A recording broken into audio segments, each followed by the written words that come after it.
Weather changes can make or break your day. That's why the 11 Alive Storm Trackers are always watching what's coming next, delivering accessible and accurate forecasts that prepare you, not scare you. The Storm Trackers, only on 11 Alive. COVID-19 is still spreading in Georgia. Now get facts, not fear, at 11alive.com/COVID numbers. Track cases by county using our interactive map and get the latest health department data. Visit 11alive.com/COVID numbers. Health experts fear we're just at the start of another surge. Residents here are some of the first seniors to get the vaccine. This epidemic can come to an end. We do have a flash flood warning that just popped up here. And the fallout of this is just beginning. The bigger questions are the longer legal ramifications.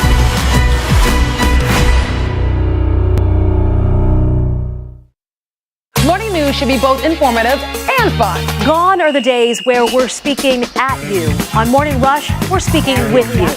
So connect with us. Talk to us.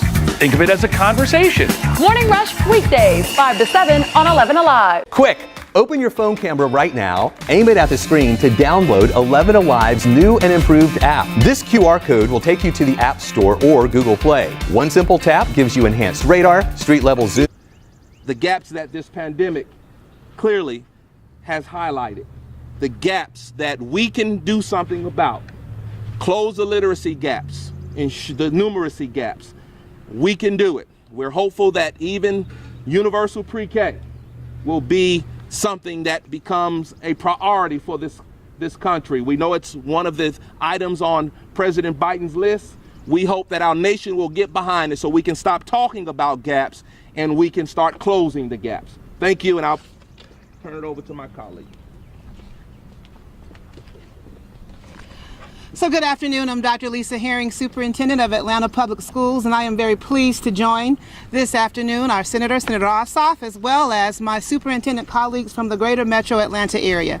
And I stand in agreement with just reminding everyone that not only are we committed and ready to welcome our scholars back into our schools at the start of this fall, many of us have already started doing so this summer. And it is because of the funding that we've been able to utilize that has allowed for us to do this effectively and necessarily to ensure that our students are well. We've utilized those funds for things such as wellness and intervention needs, social emotional wellness for not just our students but for our staff as well. And as we've recognized disrupted learning, we've also been intentional around investing our resources towards the areas of literacy and numeracy, recognizing that we want to make certain that our students not only are strong, but they are successful, so that as they prepare for college, career, and life, we've made the resources available to ensure their success.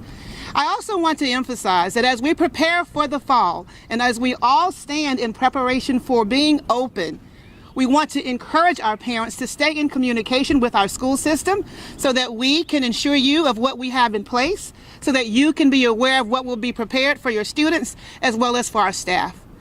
Most importantly, we simply want to acknowledge the benefit and the need for the federal funding that we've received. We want to emphasize that that doesn't go away. Public education is not only an intentional and well-deserved investment, but it pays off well beyond when our scholars leave us.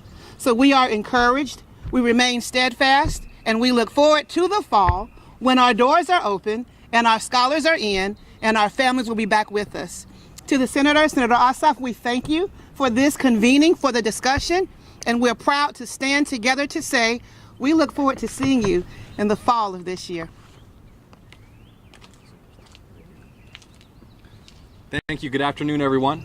I want to thank the extraordinary leaders of Metro Atlanta school systems for joining me today for the discussion that we shared at this roundtable, for the quality of the exchanges that we had about the future for education in this community, and above all, for your hard work and dedication over this last very difficult year for educators, for students, for our whole community. This has been a really, really tough time for parents who have had to deal with partial school closures, for educators who have had to adapt to the realities of this pandemic, most of all for our young people who over this last year didn't get the kind of experience because of the public health crisis that we wanted to make sure we could offer them. And that's why It is such a pleasure to join with these extraordinary leaders and announce today that thanks to the federal funds coming through the American Rescue Plan passed by Congress and signed by President Biden, every single school district in Metro Atlanta is preparing for full return to in-person learning this fall, to relieve families of the burden of partial school closures. And not only are these extraordinary leaders preparing for a full return to in-person learning, with these federal funds, they're investing in new opportunities, new programming, extracurricular learning, early childhood education, mental health services, and other vital programs that will help our kids rebound after this difficult year and make this upcoming school year the best in our community's history. So thank you all for taking this on. Thank you for committing to this full in-person reopening this fall. Thank you to educators, parents, families, young people for your perseverance during this difficult time. And with that, happy to take any questions from members of the press. Yes, and forgive me, Zenobia will call upon you. Yeah. Okay, sorry. The specific details on how this money will be spent and in terms of dollars. Through the American Rescue Plan, Senator Reverend Warnock and I secured more than $4 billion for Georgia public schools, of which $1.5 billion will go to Metro Atlanta public school systems. And we made sure to leave these leaders a lot of discretion about how to use federal funds in the ways that work best for local communities, because local communities know best. But as I was briefed today on how those funds are going to be used, I heard a consistent focus on screening as students re-enter full in-person education to determine what their needs may be after a year of partial loss of in-person learning. Heard a lot of emphasis on adding mental health and physical health capacity to schools, supporting and bringing on additional teaching resources, extracurriculars, summer programs, and I would refer you to each district individually to brief you on their specific intended uses of these federal resources. But the most important thing I want to make sure we get across, and this is a big announcement, is that every Metro Atlanta school district is preparing for a full return to in-person learning this fall. Any other questions? Yes, another question. One of the things that has been a major topic in these schools lately is this concerns about implementation of critical race theory, and then some ties into some federal funding and the requirement of getting these federal grant funds to implement this curriculum. What are your thoughts? There's been a lot of pushback in these districts concerning that. Well, these federal funds that we've provided through the American Rescue Plan give local school districts tremendous flexibility as to their use to ensure that we can return fully to in-person learning this fall. And I'm not here today to comment on any local discussions that are happening about curricula. Those are, I know, vigorous conversations that are happening at PTAs and local school boards. What I'm here to do is to confirm for families in the Metro Atlanta area that they can plan and expect that every single school district in the Metro Atlanta community will be returning to full in-person learning this fall. Senator Ossoff, real quick, for the other districts in Georgia, Augusta, Columbus, Savannah, what about them? How are they going to be impacted by the American Rescue Plan? Can you elaborate a little bit about that? Sure. Well, as I mentioned, the American Rescue Plan delivered more than $4 billion for Georgia public schools statewide, $1.5 billion for Metro Atlanta public schools. Significant allocations to school districts statewide, outside of the metro area, rural, as well as other urban and suburban school districts. And my office and I will be continuing to engage with those leaders. We are encouraging that, to the extent it's consistent with CDC public health guidelines, that we plan for a full reopening this fall, and will likely convene other events with school leaders outside of Metro Atlanta to make those announcements moving forward. Okay, guys, we have time for one more question. All right, well, thank you all. Thank you all so much.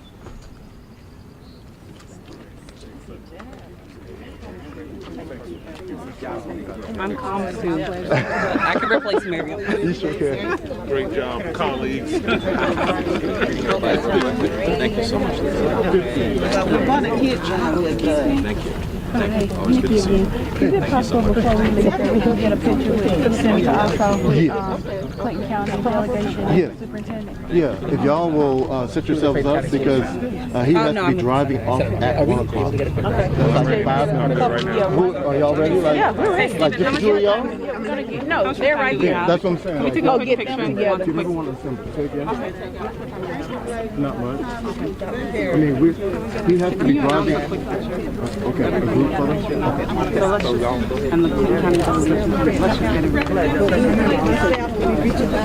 Hey, y'all, we're going to have to pull off in about 5, so if we could do a group shot, that would be fantastic. Okay, right here. Commissioner. Chairman, I'm sorry. I'm sorry. All right. Might have to get in tight. Yeah, he's in. I think that's our way. I'm sorry.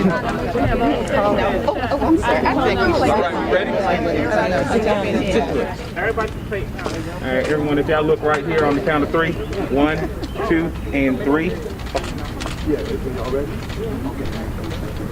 And looking here, 1, 2, 3, and thank you so much. Thank you. Thank you.